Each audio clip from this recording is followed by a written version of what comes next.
Welcome, dear listener, to a place where shadows gather beneath ancient boughs, and the wind carries more than just the scent of pine needles and damp earth.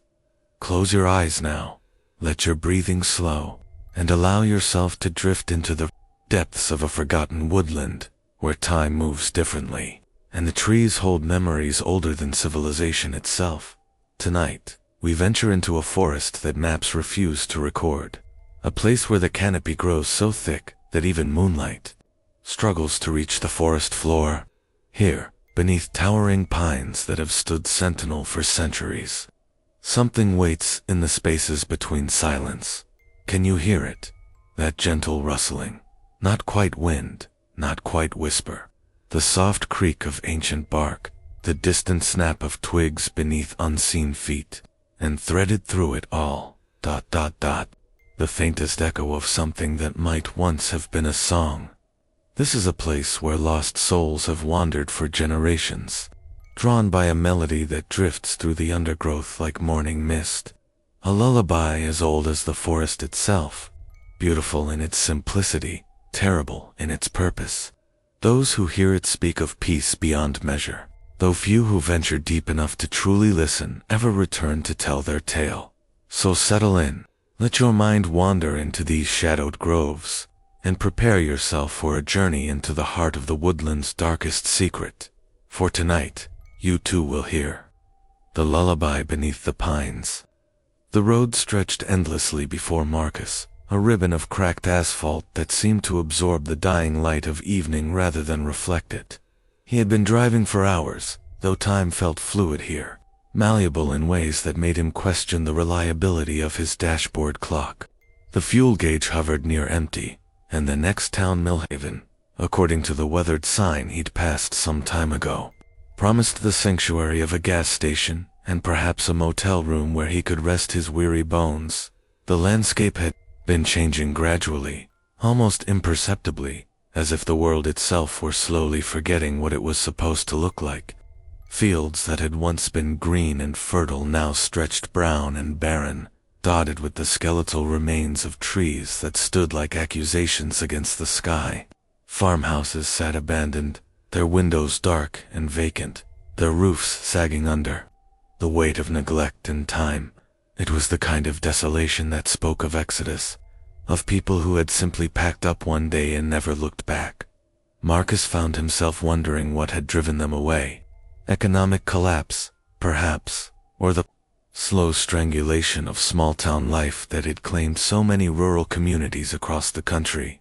Or maybe it was something else entirely, something less tangible but no less real, a creeping sense of wrongness that had settled over this place like morning fog that never burned away.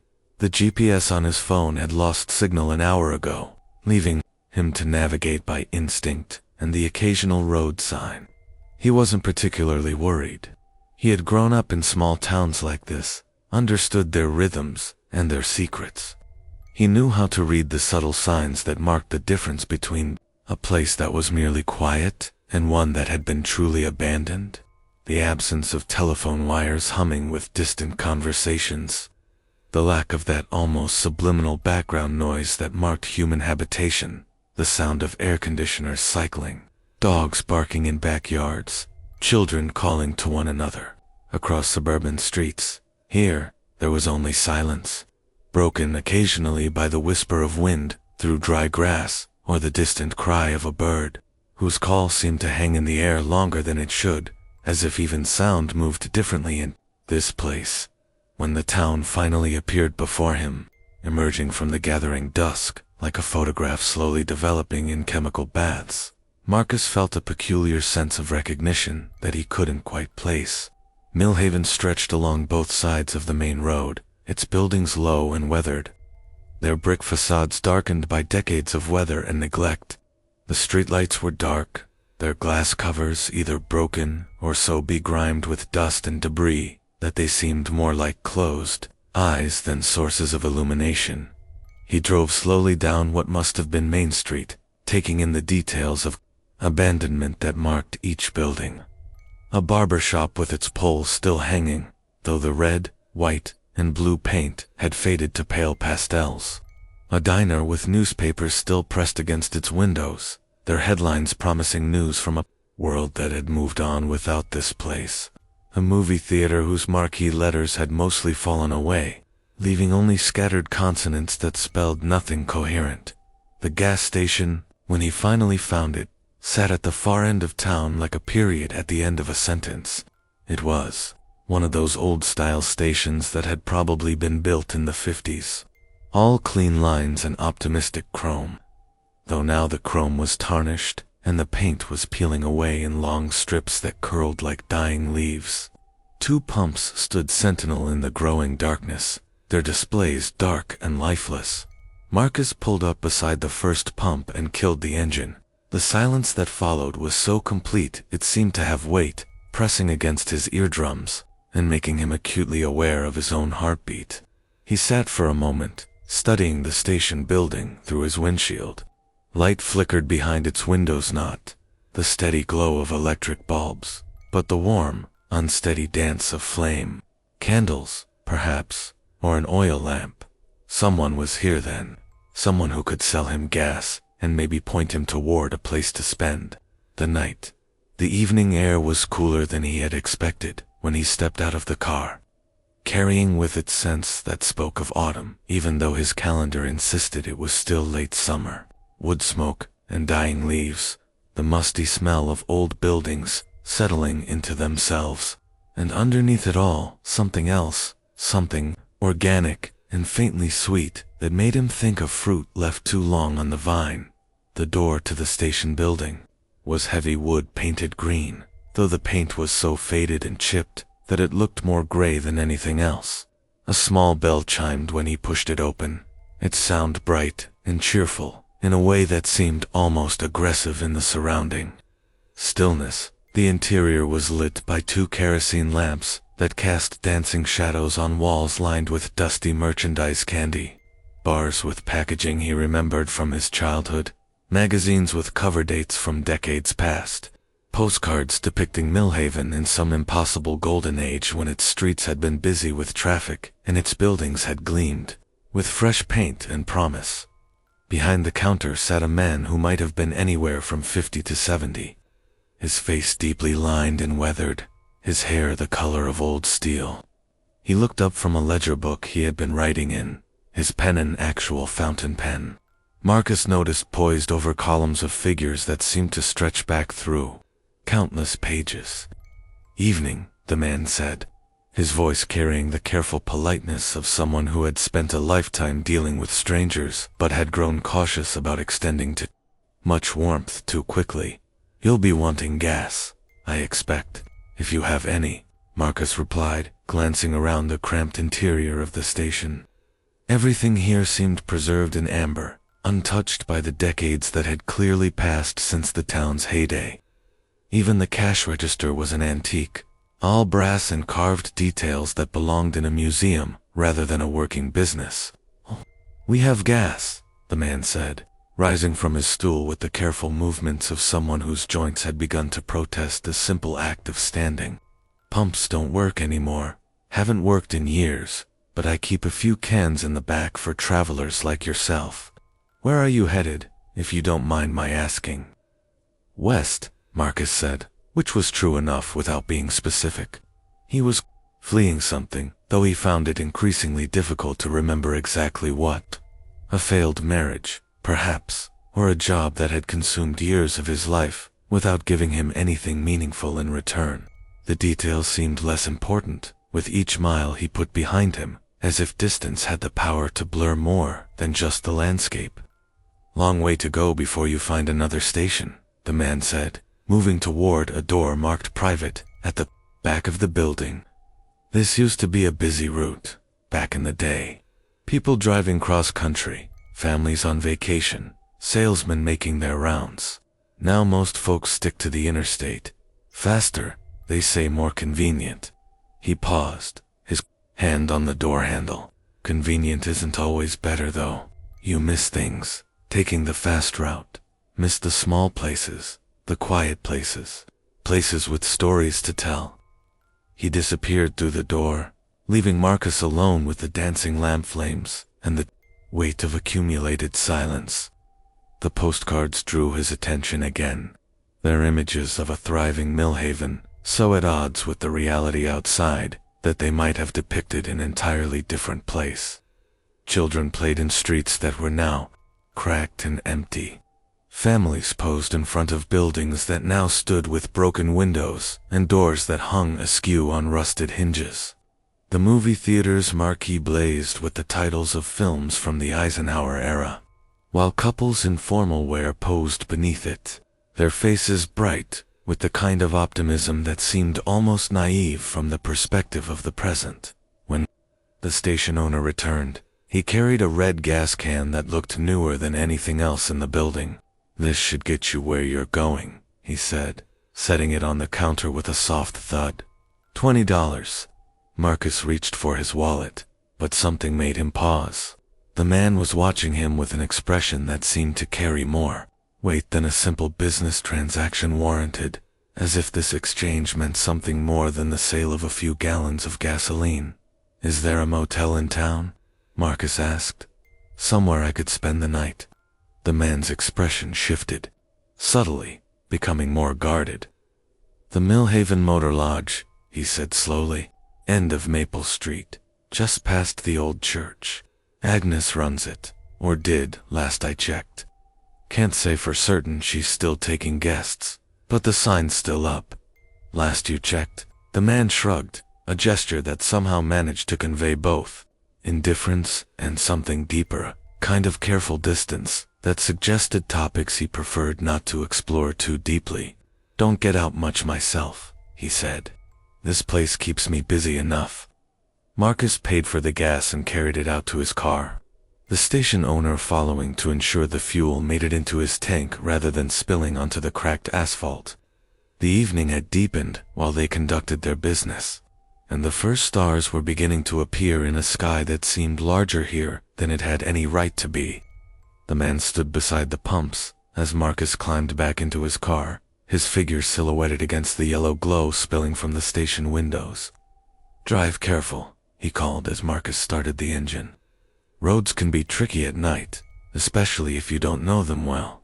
Maple Street proved easy enough to find, marked by a sign so faded that he might have missed it entirely, if not for the careful directions the station owner had provided. The street itself was lined with houses that had once been Grand Vic homes with gingerbread trim and wraparound porches, their architectural details still visible despite the ravages of time and neglect. Most were clearly abandoned, their windows dark and their yards grown wild with weeds and volunteer trees that had transformed carefully planned landscapes into something that resembled a return to wilderness. The church, the station owner had mentioned, sat at the intersection of Maple and what might once have been Elm Street, though the street sign had long since disappeared. It was a modest building, white clapboard with a simple steeple that rose into the darkening sky like a finger, pointing toward heaven. Its windows were boarded over, and its front steps had partially collapsed, leaving a gap-toothed entrance that spoke of services long since concluded and congregations long since dispersed.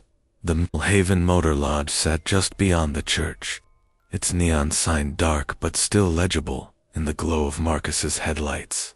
It was a single-story building arranged in the classic motor lodge L-shape, with perhaps a dozen rooms opening directly onto a parking area that had been overwhelmed by weeds pushing up through cracks in the asphalt. The office sat at the corner of the L, distinguished by a larger window and a sign that proclaimed office, in letters that had once been gold, but now showed more rust than gilt. Light flickered behind the office window, the same warm, unsteady glow he had seen at the gas station. Marcus parked in front of the office door and sat for a moment, studying the building and trying to understand the peculiar sense of familiarity that had been growing stronger since his arrival in Mill. He had never been to this town before. He was certain of that. Something about it tugged at his memory, like a half-remembered dream. The office door was propped open with a brick, and a small bell announced his entrance, just as it had at the gas station. The interior was cramped and cluttered, filled with the kind of furniture that had probably been purchased decades ago and maintained through careful use rather than replacement.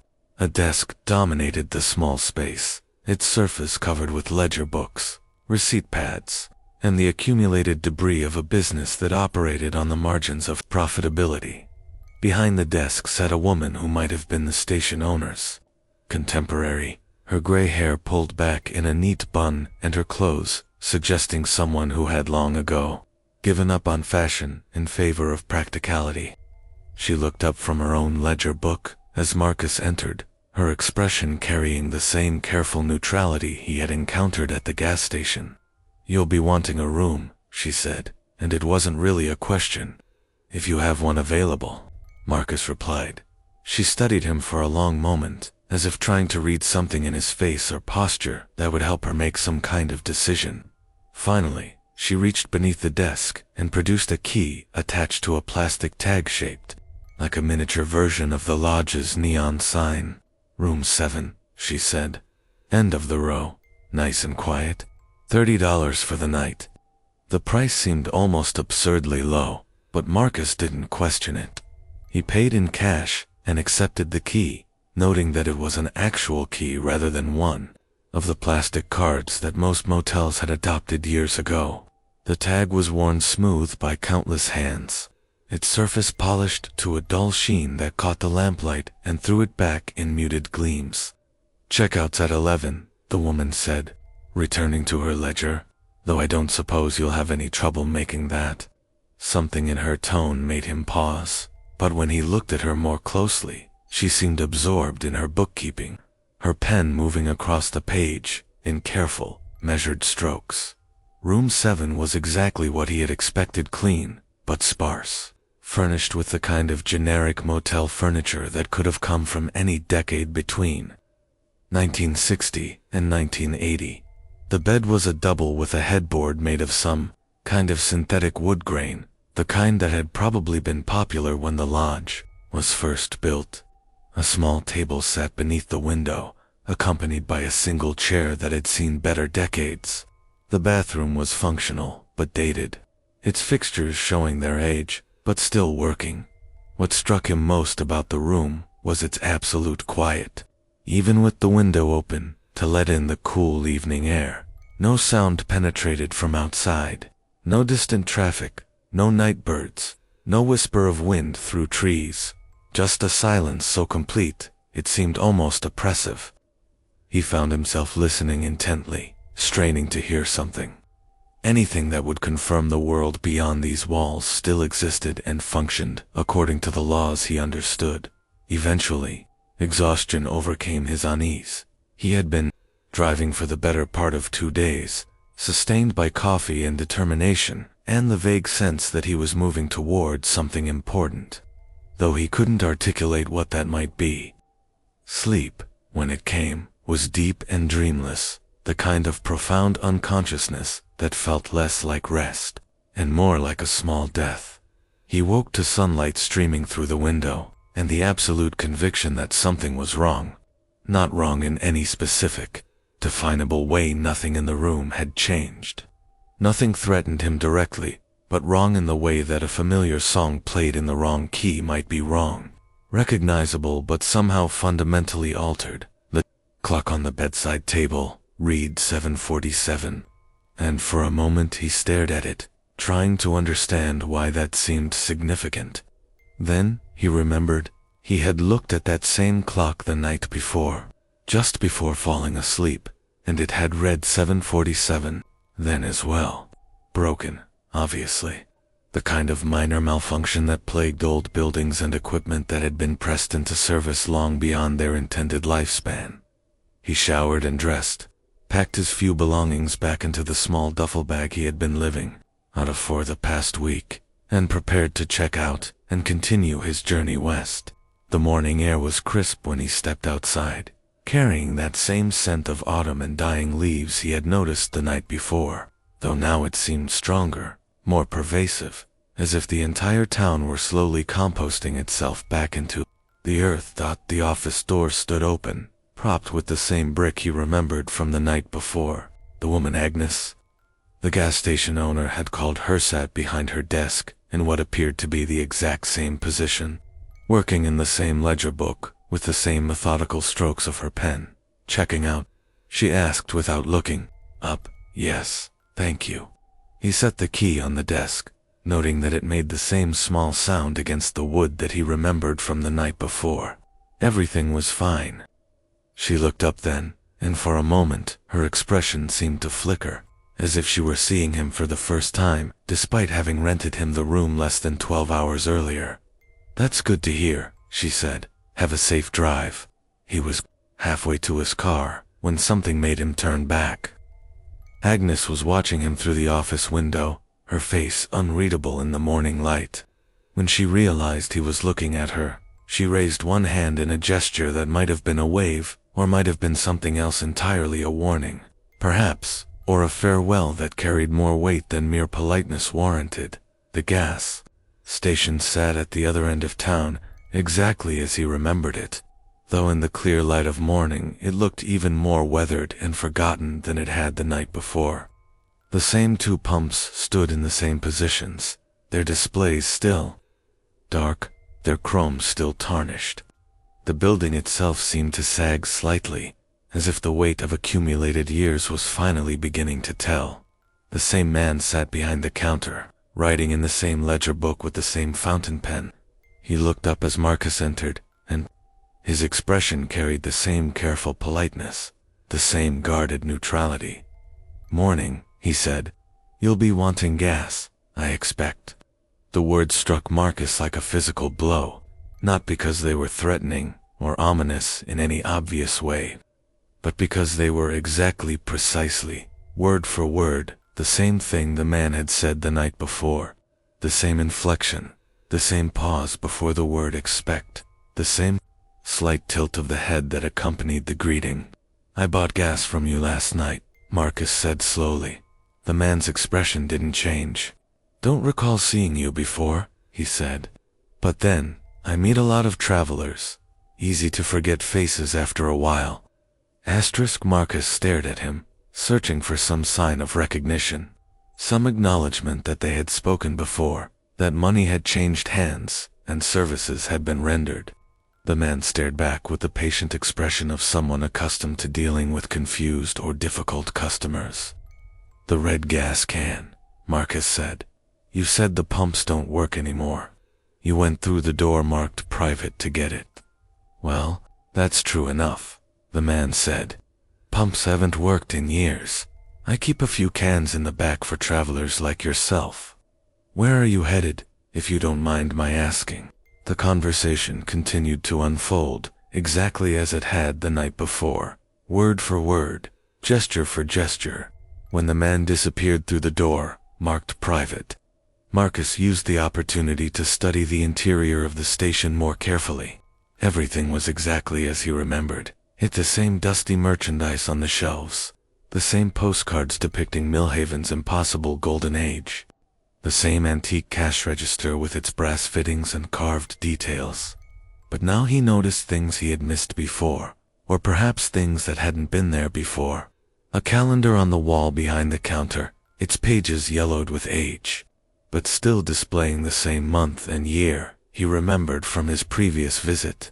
A clock whose hands had stopped at 3:17, though he couldn't recall whether that had been the case before. A small mirror that reflected not just his own face, but seemed to hold shadows that moved independently of any light source he could identify. The man returned with the same red gas can, set it on the counter with the same soft thud. "This should get you where you're going," he said. $20. Marcus paid again, carried the gas out to his car again, endured the same careful oversight as the fuel was transferred to his tank.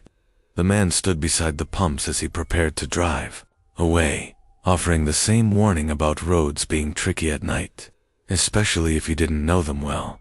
But it wasn't night now. It was morning, clear and bright, with the sun climbing steadily toward its zenith. The man seemed not to notice this discrepancy, or if he noticed, he gave no sign. Marcus drove away from the gas station with his mind racing, trying to process what he had experienced. Déjà vu was common enough. Everyone experienced that uncanny sense of having lived through a moment before. But this had been different. Not the vague impression of familiarity that characterized déjà vu, but exact, perfect repetition, down to the smallest detail. Perhaps he was more tired than he had realized. Perhaps the stress of whatever he was running from, the details of which seemed to grow hazier with each passing hour, had finally caught up with him, manifesting in hallucinations, or false memories, or some other psychological symptom that made perfect sense if he could just think clearly enough to understand it. He drove through Millhaven's empty streets, past the same abandoned houses and shuttered businesses, past the boarded-up church with its gap-toothed steps and pointing, steep. The town looked exactly as it had the night before, unchanged by the passage of time or the transition from darkness to light. The same newspapers pressed against the diner's windows, promising the same news from the same bygone era. The same scattered letters clung to the movie theater's marquee, spelling the same cryptic nan-words. At the edge of town, he pulled over and sat in his idling car, staring back at the collection of buildings that comprised Millhaven's modest downtown. From this distance, with the morning sun slanting across weathered brick and faded paint, the place looked almost picturesque, a small town that time had forgotten, preserved in amber like some relic of a simpler age. But he knew now that it was something more than that, something stranger and more troubling than mere abandonment or decay. Millhaven was a place where the ordinary rules didn't seem to apply, where past and present blurred together in ways that challenged the basic assumptions he had always made about the nature of reality. He put the car in drive and pulled back onto the road, determined to put as much distance as possible between himself and whatever strangeness had infected that place. But even as he drove, even as the town receded in his rearview mirror, until it was nothing more than a cluster of dark shapes on the horizon, he found himself remembering details with increasing clarity. The way Agnes had looked at him, as if she were seeing him for the first time despite having spoken with him the night before. The way the gas station owner had repeated their entire conversation without any sign of recognition or awareness that they had covered the same ground before. The absolute quiet that had surrounded the motor lodge, as if the rest of the world had simply ceased to exist beyond its boundaries by noon. He had convinced himself that exhaustion and stress had played tricks on his memory, that the similarities between his two visits to the gas station had been coincidental rather than exact, that his mind had filled in details and constructed patterns where none actually existed. It was a comforting explanation, rational and grounded in the known behavior of human psychology under stress. But comfort and rationality proved insufficient when, despite driving steadily westward for 6 straight hours, he found himself approaching a familiar sign that read, Millhaven Pop, 1247 in letters that had been weathered nearly to illegibility. This time, he didn't stop at the gas station. He drove straight to the motor lodge, parked in front of the office door, and sat staring at the building that should have been hundreds of miles behind him. The neon sign was still dark. The office window still flickered with the warm glow of flame rather than the steady light of electricity. Agnes sat behind her desk in the same position, working in the same ledger book. She looked up as he entered, and her expression carried no trace of recognition, despite the fact that he had spoken with her that very morning. "You'll be wanting a room," she said. He rented room 7 again, paid $30 again, accepted the same key attached to the same worn plastic tag. The room was exactly as he remembered it, the same furniture arranged in the same positions, the same silence pressing against the windows like a living thing. The clock on the bedside table read 7:47. This time, he didn't sleep.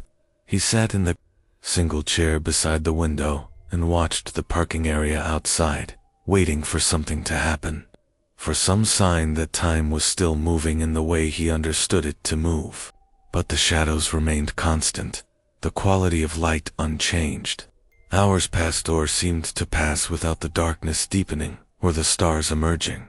When he finally checked his watch, It still read 7:47, not broken then, or broken in a way that transcended simple mechanical failure. The hands of his watch moved when he shook it, but they always returned to the same position, as if drawn there by some invisible force that operated according to laws he didn't understand. He ventured out into the parking area, then onto Maple Street itself. The town lay around him exactly as it had during his previous visits, silent, empty, touched with that strange quality of light that might have been twilight, or might have been something else entirely. The church squatted at its intersection like a guardian or a warning, its boarded windows reflecting nothing, its broken steps leading nowhere. Walking helped him think, or at least gave his anxiety a physical outlet. He explored streets he hadn't seen before, discovered residential areas where rows of abandoned houses sat behind overgrown yards and picket fences that had begun to lean at drunken angles. Each house told the same story of sudden departure, windows left open to weather that had long since ruined whatever interiors they had once protected. Mailboxes stuffed with circulars and bills that would never be collected. Gardens gone wild, with weeds and volunteer plants that had transformed suburban lawns into something that resembled prairie grassland. In one yard, he found a child's bicycle lying on its side, its paint still bright beneath a patina of dust and fallen leaves. The sight of it struck him with unexpected force, a reminder that this place had once been home to families. 2 children who had ridden that bicycle up and down these now empty streets, their laughter echoing off the walls of houses that now stood as monuments to absence. What had happened to them? Where had they gone when they left this place? And why did their departure feel less like abandonment and more like escape? He continued walking, driven by a restless energy that seemed to grow stronger as the night deepened without actually becoming darker. Time felt elastic here, subject to rules that bore no resemblance to those that governed the world beyond Millhaven's boundaries. Minutes stretched into what felt like hours, yet his watch remained frozen at 7:47, as if the town existed in a pocket of temporal stillness that made the usual measurements meaningless. Eventually, his wanderings brought him back to the main street, where the gas station sat like a beacon in the strange twilight that never deepened into true darkness. Lights still flickered behind its windows, and he could see the silhouette of the station owner bent over his eternal ledger, pen moving in the same careful strokes, recording transactions or appointments or observations in handwriting that no one would ever read. The sight filled him with a sudden, desperate need to understand. He pushed through the door, setting off the cheerful chime that seemed so at odds with the strangeness that surrounded it. The man looked up with the same expression of careful politeness, as if this were their first meeting rather than their 3rd evening. He said, "You'll be wanting gas, I expect." "No," Marcus said, more sharply than he had intended. "I want answers. I want to know what's happening in this place. I want to know why I keep having the same conversations, why time doesn't seem to move, why I can't leave." The man regarded him with an expression that might have been sympathy or might have been something else entirely. "Travelers often find our little town unsettling," he said slowly. "The quiet can be hard to adjust to, especially for folks who are used to busier places." "This isn't about quiet," Marcus said. "This is about impossibility. This is about a place that doesn't follow the rules, that traps people in some kind of loop or cycle." Or he stopped, struggling to find words for something that defied description. "What is this place?" The man set down his pen and looked at Marcus with eyes that seemed older than his face would suggest. "Millhaven," he said simply. "Population 1,247. A good place to rest, if you're traveling. A place where time moves differently than it does in the busy world. Some folks find that restful, others find it." He paused, searching for the right word, challenging. "How long have you been here?" "Long enough. How long have I been here?" The man's expression shifted subtly, becoming more guarded. "That's not really for me to say. Time is, personal here. Different for everyone. Some folks pass through in what feels like minutes. Others stay longer. How much longer? As long as they need to. As long as it takes. Takes for what? The man picked up his pen again, dipped it in an inkwell that Marcus was certain hadn't been there before. That's the question, isn't it? What does it take? What are you looking for, friend? What are you running from? Sometimes a person has to stop moving long enough to figure out the answers to questions like that. Marcus stared at him, understanding beginning to dawn like a cold sunrise. You're saying this place ... holds people? Keeps them here until they learn something or understand something? I'm saying Millhaven is a quiet place, the man said, returning to his ledger. A place where a person can think, can remember things they might have forgotten, can face things they might have been avoiding. And if they don't, if they can't, the man didn't look up from his writing. Then they stay quiet. They stay until they can. Marcus left the station, feeling as if the ground beneath his feet had become less solid, as if the basic assumptions that governed his understanding of reality had been revealed as nothing more than convenient fictions. The town around him seemed different, now not abandoned, but waiting, not empty, but full of a presence that was subtle but undeniable. He walked the streets again, but with purpose now rather than aimless exploration. He was looking for clues, for evidence of what had happened to the 1,247 people who had once called this place home. But more than that, he was looking for some sign of what he was supposed to understand. What revelation, or insight, or moment of clarity would free him from whatever force held him in this endless twilight.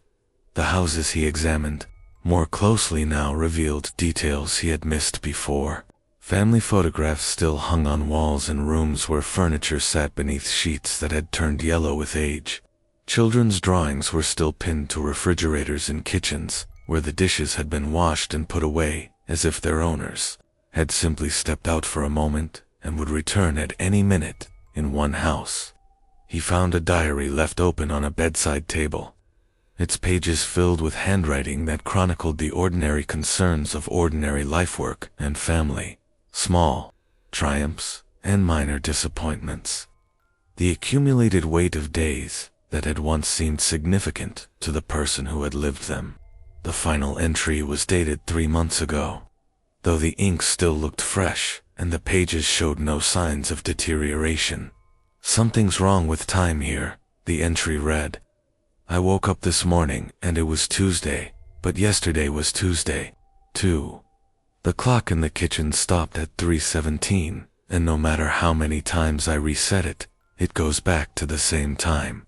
Called the phone company about the service, but they said there's no record of this address. Said Millhaven doesn't exist in their system anymore. But I'm here, aren't I? I'm writing this, so I must be here. The entry continued for several more paragraphs, growing increasingly frantic as the writer grappled with the same impossibilities that Marcus was now facing. The handwriting became less controlled, more urgent, as if the act of putting words on paper was the only thing anchoring the writer to some sense of reality.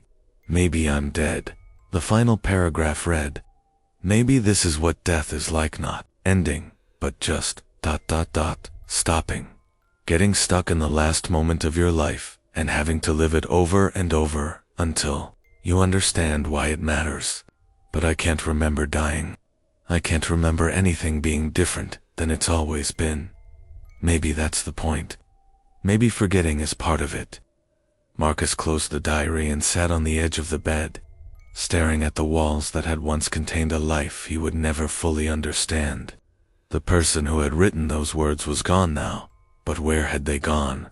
Had they finally achieved whatever understanding had been required of them, or had they simply faded away, worn down by the endless repetition until there was nothing left to repeat? He explored more houses, found more diaries, more evidence of lives that had been interrupted by forces beyond comprehension.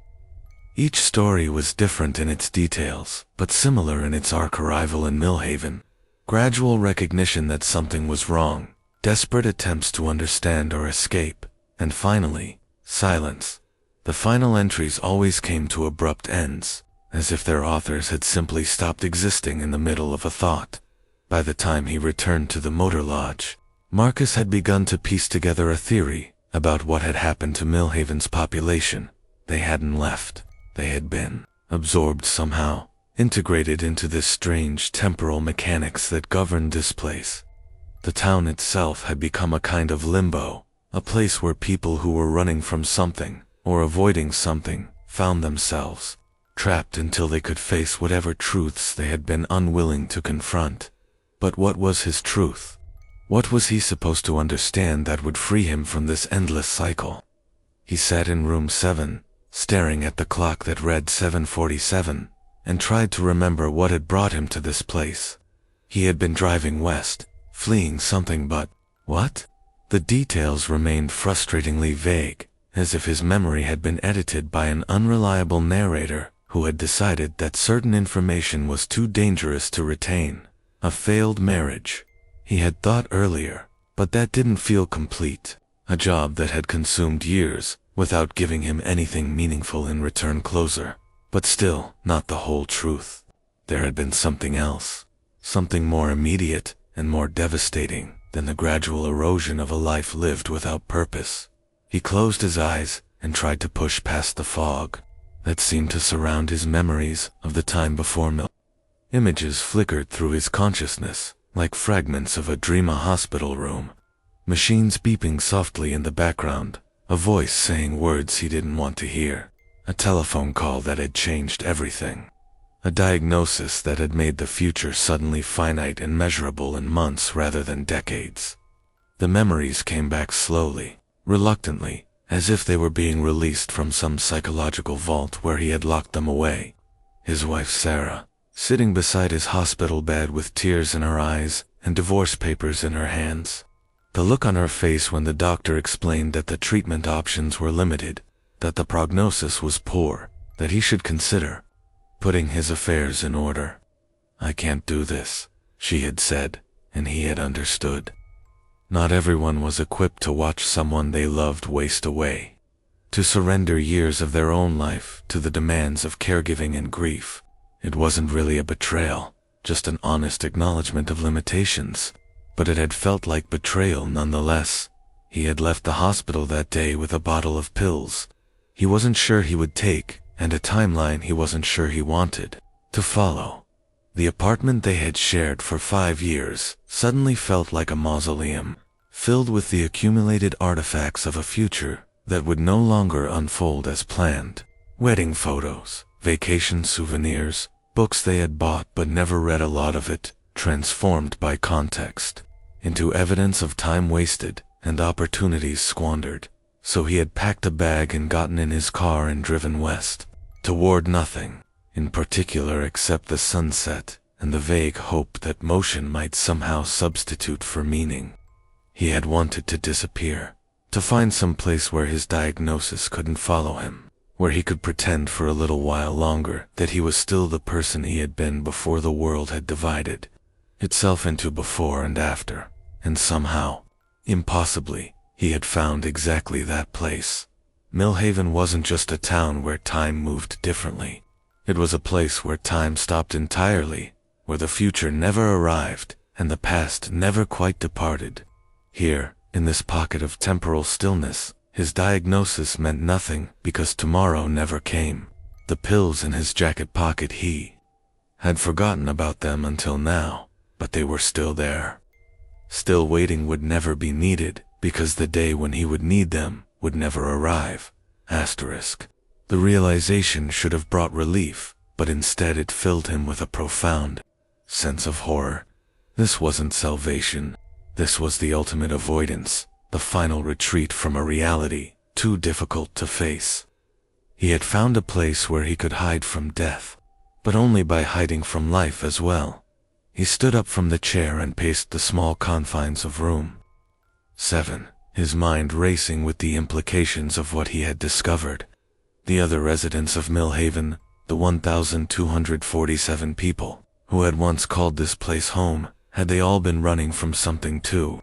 Had they all found their way here, in moments of desperation or despair, seeking refuge from truths too painful to confront. And had they all, eventually, realized that refuge was just another word for prison?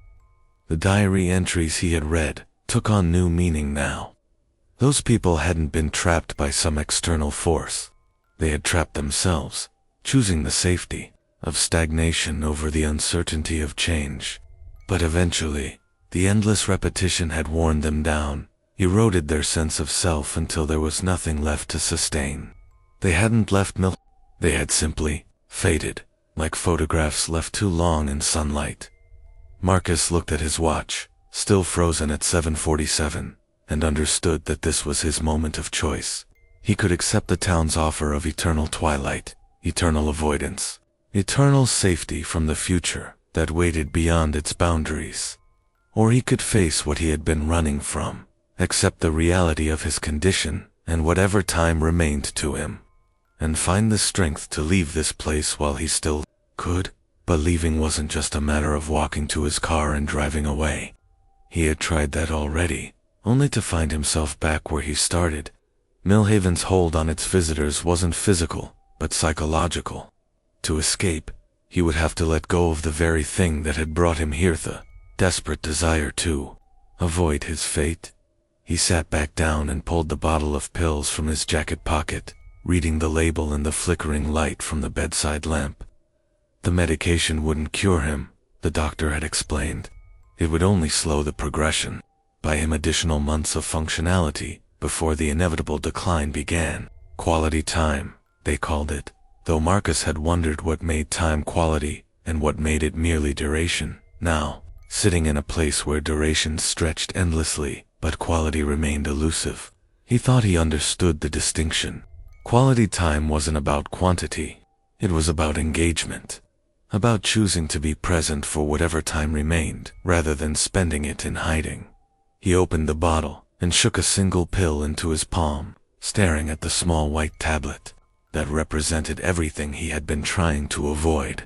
Not death itself, that was still months away, still theoretical and manageable, but acknowledgement, acceptance, the admission that his life had entered its final chapter, and that pretending otherwise served no one, least of all himself. The pill seemed to grow heavier as he contemplated it, as if it contained not just medication, but the entire weight of his future compressed into pharmaceutical form. Taking it wouldn't change his prognosis, but it would represent a choice, a decision to engage with his condition rather than flee from it. To face whatever time remained with clear eyes and honest intentions. He placed the pill on his tongue and swallowed it dry, feeling it slide down his throat like a small stone dropped into deep water. The act felt anticlimactic, too simple to represent such a fundamental shift in perspective. But as soon as it was done, he felt something change in the room around him. The quality of light shifted subtly, becoming less static and more dynamic. The silence that had pressed against the windows began to recede, replaced by the distant sound of wind moving through empty buildings. Most significantly, the clock on the bedside table gave a small mechanical sigh and began to move, its hands advancing past 7:47 for the first time since his arrival. Marcus watched the hands creep toward 7:48, then 7:49, marking the passage of time that had resumed its forward motion. The resumption felt miraculous and terrifying, in equal measure. Miraculous because it meant escape was possible. Terrifying because it meant the future was approaching, whether he was ready for it or not. He packed his few belongings and prepared to leave room 7 for what he hoped would be the final time. The hallway outside his door felt different now, less like a corridor in a building that existed outside of time, and more like a normal motel hallway in a normal town where normal rules applied. The air moved differently, carrying scents from the world beyond, rather than the closed, recycled atmosphere of temporal stagnation. Agnes still sat behind the desk in the office, but when she looked up at his approach, her expression was different. Not the blank politeness of someone encountering a stranger for the first time, but the warm recognition of someone saying goodbye to a guest who had stayed longer than originally planned. "Checking out?" she asked, but her tone suggested she already knew the answer. "Yes," he said, setting the key on the desk. "Thank you for everything." She studied his face for a moment, and he had the impression that she was seeing something there that hadn't been present during his previous visits. "You found what you were looking for," she said, and it wasn't a question. "I think so. Or maybe I found what I was avoiding. Sometimes they're the same thing." Agnes nodded, as if this made perfect sense. The town has a way of holding on to people until they're ready to move on. Some folks fight it, try to force their way out before they've done the work. They usually end up right back where they started.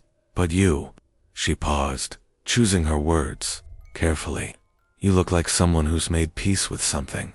"With time," Marcus said, "with the fact that it moves forward, whether we want it to or not." That's a hard lesson for a lot of people. The hardest, maybe.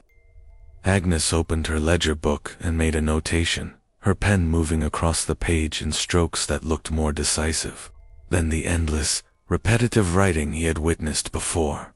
"Drive safely. The roads can be tricky, especially when you're carrying something heavy." Marcus thanked her and walked to his car, noting that the morning light looked different now, less amber and static, more white and dynamic. The sun was actually moving across the sky, casting shadows that shifted and changed as he loaded his bag into the trunk. Time was flowing again, carrying him toward whatever future awaited beyond Millhaven's boundaries. The gas station looked different too as he drove past it, less like a preserved relic and more like an actual building that existed in actual time. The man who had sold him gas 3 times still sat behind his counter. But when Marcus glanced through the window, he appeared to be closing his ledger book rather than writing in it, as if some long-delayed transaction had finally been completed.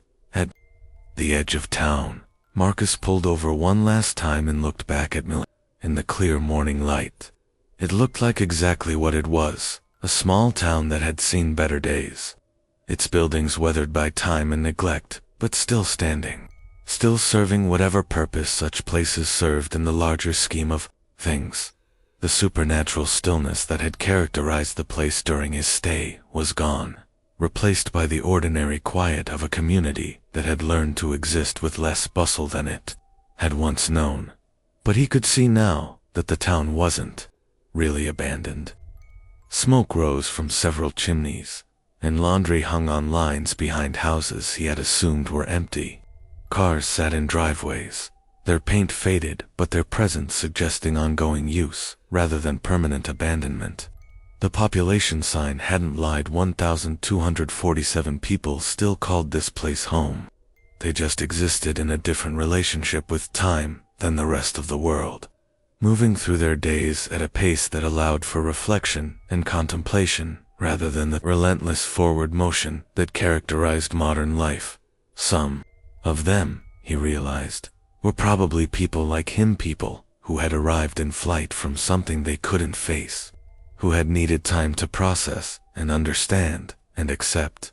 The town served as a kind of way station for such individuals, offering them the gift of temporal stillness until they were ready to rejoin the flow of ordinary time. Others were probably people who had chosen to stay permanently, who had decided that Millhaven's slower pace suited them better than the alternatives available in the outside world. There was nothing wrong with that choice, Marcus thought.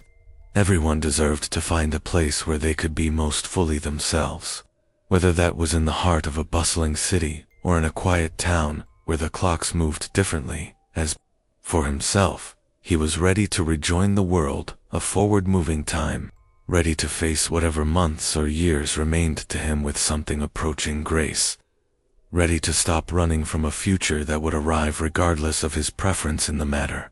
He put the car in drive and pulled back onto the road, watching. Millhaven shrank in his rearview mirror until it was just another small town in a landscape full of small towns, indistinguishable from any other except to those who had reason to know its particular secrets.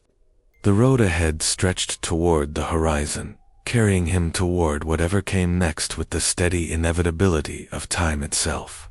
Miles passed, and with them came a growing sense of integration, not healing, exactly, because healing implied that something had been broken rather than simply avoided, but a kind of wholeness that he hadn't felt in months.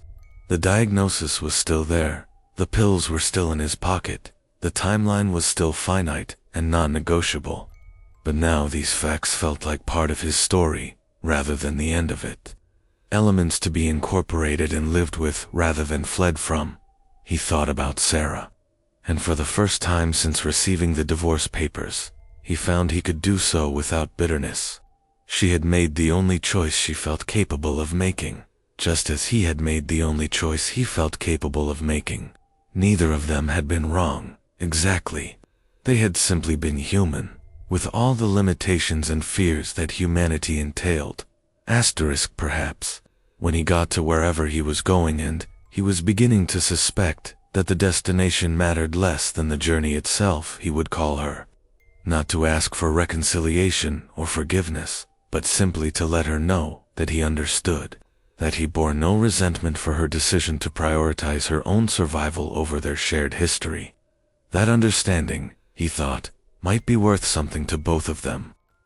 The landscape around him began to change as he drove, becoming less desolate and more populated.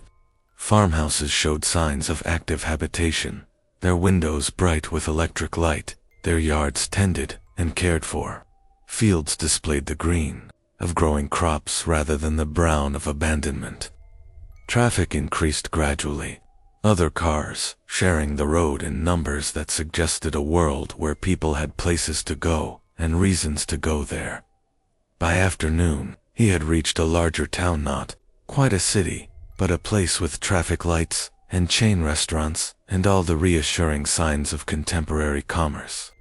He stopped for lunch at a diner that bore no resemblance to the abandoned establishments of Millhaven, where the servers moved with the brisk efficiency of people, working within normal time constraints, and the coffee tasted like coffee rather than memory. The normalcy of it all felt almost overwhelming after his sojourn in temporal stillness. Conversations at nearby tables flowed with the casual unpredictability of real human interaction. Children played in booths while their parents attempted to eat meals that would grow cold before they could finish them. A clock on the wall advanced steadily toward closing time, its hands moving with the reliable precision that most people took for granted. Marcus ate slowly, savoring not just the food, but the experience of being present in a moment that would pass and not return. This meal, this afternoon, this particular configuration of light and sound and human activity would exist once and then become memory, joining the accumulated archive of experiences that comprised a life lived in engagement with time rather than in hiding from it. When he paid the check, the waitress wished him a good day with the kind of automatic pleasantness that characterized such interactions. But Marcus found himself grateful for even that small connection, brief though it was. After days of conversations that repeated themselves endlessly, the simple unpredictability of ordinary human contact felt like a gift. Back on the road, he drove with a different sense of purpose than he had felt since leaving the hospital with his diagnosis. He was no longer fleeing toward an undefined somewhere. He was traveling toward specific goals, a place to live out whatever time remained to him, people to reconnect with, experiences to have while having them was still possible. The pills in his pocket were no longer symbols of defeat but tools to be used wisely, ways to maximize the quality of whatever quantity remained. He would take them as prescribed, follow his doctor's recommendations, and make whatever adjustments were necessary to maintain his functionality for as long as possible, not because he was afraid of dying, but because he had rediscovered his interest in living. As evening approached, he began looking for a place to spend the night, not because he was afraid of driving in darkness, but because he wanted to be present for the transition from day to night, to witness the way the world transformed itself when the sun disappeared below the horizon. He found a motel, normal motel, part of a chain, with working neon signs and a parking lot full of cars belonging to other travelers. who are also moving through time in the conventional manner. The room was generic and functional, furnished with the kind of aggressively inoffensive decor that characterized such establishments.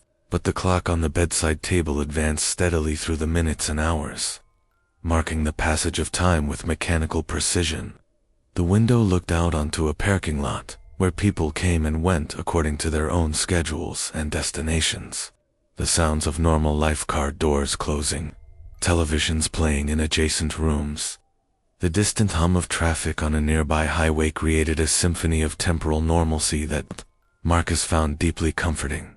He called the hospital where he had received his diagnosis, spoke to a nurse who remembered him, and expressed surprise that he had disappeared so abruptly after his last appointment. When he explained that he had needed time to process the information and was now ready to discuss treatment options, she scheduled him for an appointment the following week with a warmth that suggested she had seen other patients go through similar periods of adjustment. He called his sister, whom he hadn't spoken to since before his diagnosis, and listened to her voice shift from surprise to concern to relief as he explained where he had been vaguely, without mentioning Millhaven's temporal peculiarities and what he had decided about his treatment. She offered to drive out and be with him for his next appointment, an offer he accepted with gratitude that surprised them both. Finally, after long hesitation, he called Sarah. The conversation was awkward at first, weighted with months of hurt and misunderstanding. But gradually, as he explained his newfound acceptance of his condition and his lack of resentment for her decision to leave, the tension began to ease. They would not reconcile as husband and wife. Too much had changed for that to be possible, but they might yet part as friends, with respect for the years they had shared and understanding for the choices they had each been forced to make. When he hung up the phone, Marcus felt something like peace settling over him. Not the artificial peace of avoidance that Millhaven had offered, but the genuine peace that came from facing difficult truths with clear eyes and honest intentions. He had a finite amount of time remaining, everyone did, though most people were fortunate enough not to know the approximate boundaries of their allotment. He could spend that time in fear and bitterness, raging against the unfairness of an early curtain call, or he could spend it in engagement and acceptance, making the most of whatever opportunities remained. The choice seemed obvious now, though it had taken a journey through temporal limbo to make it clear.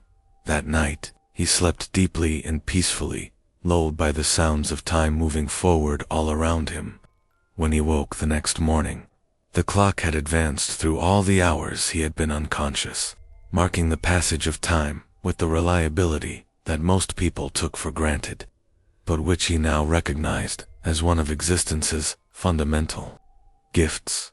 He checked out of the motel and continued his journey west, but with a different relationship to the road ahead. He was no longer fleeing from something. He was traveling toward it. The destination remained uncertain, but the purpose was clear.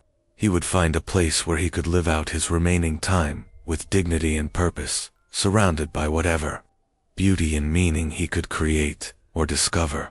The miles passed beneath his wheels, carrying him away from the strange interlude of Millhaven and toward whatever future awaited. Behind him, the town continued to exist in its pocket of temporal stillness, offering refuge to other travelers who needed time to come to terms with truths they weren't yet ready to face. Ahead of him, the world continued its ancient rotation, carrying him forward through time toward whatever endings and beginnings awaited. For the first time in months, Marcus found himself looking forward to finding out what those might be. Time, he had learned, was not the enemy he had imagined it to be.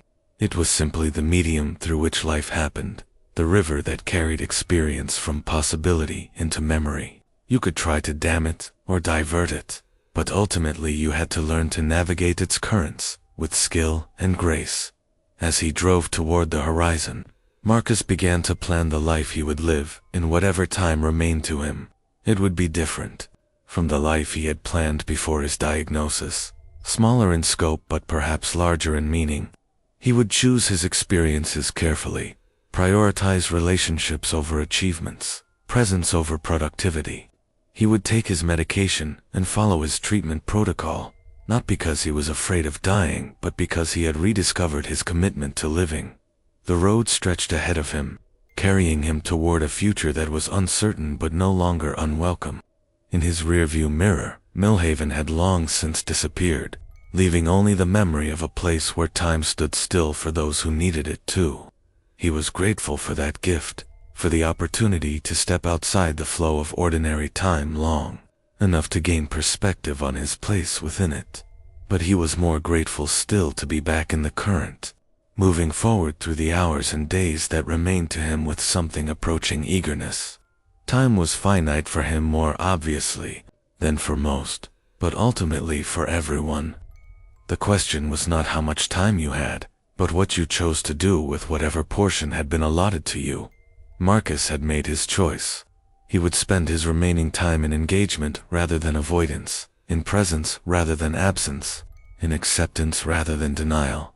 It was not the life he had planned, but it was the life that had been given to him, and he was finally ready to live it fully. The sun climbed toward its zenith as he drove, marking the passage of another day, in a universe where time moved forward with inevitable regularity. Marcus found himself grateful for that regularity, for the simple fact that each moment led to the next, in an unbroken chain of causality and consequence. He had spent days or perhaps weeks, or perhaps months. Time had little meaning in Millhaven trying to escape that chain, seeking refuge in a place where cause and effect were suspended and consequences could be indefinitely deferred. But now he understood that the chain was not a prison but a pathway, not a limitation but a liberation. It was what allowed one moment to build upon another, what made growth and change and meaningful action possible. Without it, there could be no story, no arc of development, no sense of accomplishment or completion. As the miles accumulated behind him and the day advanced toward evening, Marcus felt himself settling into a rhythm that felt both new and familiar. Rhythm of someone who was no longer fighting time but working with it, no longer trying to stop the clock but learning to read it with wisdom and acceptance. The road ahead was long, and he didn't know where it would ultimately lead him, but for the first time in months, that uncertainty felt like possibility rather than threat. Whatever waited for him in the days and weeks and months to come, he would meet it with eyes open and heart engaged, fully present for whatever time remained behind him. Millhaven continued its patient wait, ready to offer its gift of temporal stillness to the next traveler who needed time to understand that running from the future was no way to honor the present. Ahead of him, the world turned on its axis, carrying him forward through time toward whatever conclusions and new beginnings awaited. Marcus pressed the accelerator and let the road carry him forward into the flow of ordinary time, grateful for the chance to rejoin the human story that he had tried so hard to escape. He had learned, in that place where time stood still, that the most important choice anyone could make was not how to avoid their fate, but how to meet it with grace and dignity, and whatever measure of courage they could summon. He had made his choice, and now time itself would reveal the consequences of that decision. But he was no longer afraid of those consequences. He was ready to face whatever came next, one moment at a time. With the full engagement that he had finally learned was the only honest response to the gift of existence. The road stretched ahead, and Marcus drove forward to meet it, carrying with him the memory of a town where time stood still, and the hard-won wisdom that sometimes the only way to stop running from your life was to remember that it was worth living. Whatever its duration might prove to be, miles passed, and hours, and gradually the landscape around him began to change once more, taking on the golden quality of late afternoon light that suggested the approach of sunset.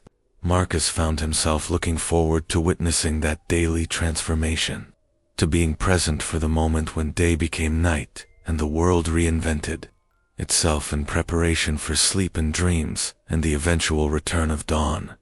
It would be just one sunset among many, but it would be his sunset, experienced in his own moment of time, never to be repeated exactly as it unfolded. That uniqueness, he realized, was what made each moment precious, not the duration of its existence, but the impossibility of its repetition. He drove toward the setting sun, carrying the lessons of Millhaven with him like talismans against despair. He had learned that time was not the enemy of meaning, but its necessary condition. That acceptance was not surrender, but a form of courage. That the future was not something to be feared, but something to be met with whatever grace and wisdom one could muster. The road stretched ahead, and Marcus followed it forward into time, grateful for the journey and ready for whatever destination awaited at its end. And so, the forest keeps its secrets still. The pines continue their ancient vigil, swaying gently in winds that carry more than just the scent of earth and moss. Somewhere, in the spaces between shadow and moonlight, that melody drifts on. You've walked these forgotten paths with us tonight, dear listener. You've heard the whispers that echo through the undergrowth, felt the pull of something both beautiful and terrible. The lullaby may have ended, but does it ever truly leave those who have listened? Take a moment now to breathe in the quiet that follows. Let the stillness settle around you like a soft blanket, carrying with it the lingering echoes of our journey into the deep woods. If this tale has drawn you into its embrace, if you found yourself lost among these shadowed groves, we invite you to leave a gentle mark of your passage. A quiet like, perhaps, a whispered subscription to join us for future wanderings into the unknown. Share this story with those who appreciate the beauty found in darkness, who understand that the most haunting melodies are often the most memorable. Our forest of stories grows deeper with each telling. Return when sleep calls to you again, and we'll guide you down different paths, through other forgotten places where shadows dance and ancient things stir. There are so many whispers yet to share, so many lullabies waiting to be heard, until we meet again in the realm of dreams and shadow. Rest well, wanderer, but tell me, now that the story has ended, can you still hear it? That faint, beautiful melody, drifting just beyond the edge of hearing.